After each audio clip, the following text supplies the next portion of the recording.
Tot i tenir pràcticament 40 anys, internet com a tal neix a casa nostra l'any 1994. Ara surt, vale.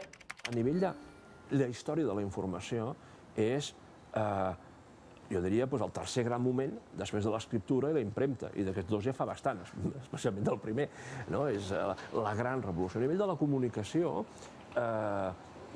segur, després del telèfon, però aviat serà molt més important que la invenció del telèfon. Diu una dita informàtica que si alguna cosa no es troba a la xarxa internet és que no existeix.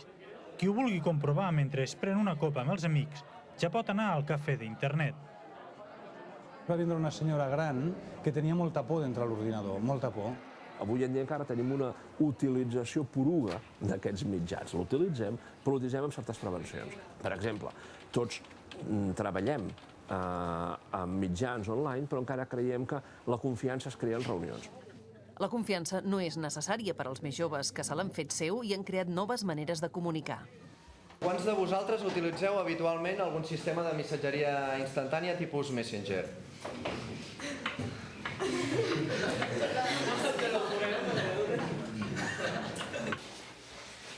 Tenen una conversa amb tot el grup, una conversa diferent amb cada un dels membres i converses separades, a més, amb grups de 2 o 3 diferents.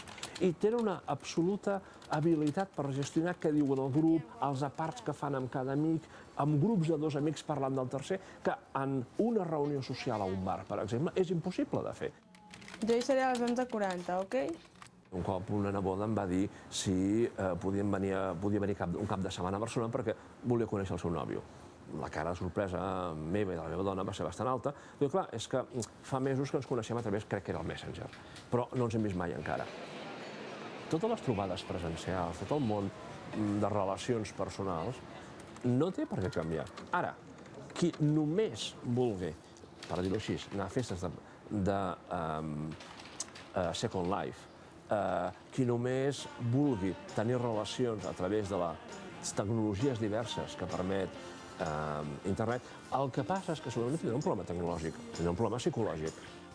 Ara bé, no us preocupeu, perquè certes coses no han de canviar. A internet estic segur que d'aquí 20 anys podrem no només olorar, sinó també tocar. Una altra qüestió és que certes coses, si estem pensant en tocar, sempre serà molt més divertida sense tanta tecnologia entremig. Però això és un tema diferent i de preferències personals. De la mateixa manera que la rentadora, la nevera o la televisió han modificat els nostres hàbits socials, internet també ho està fent. La vida ja no serà el mateix.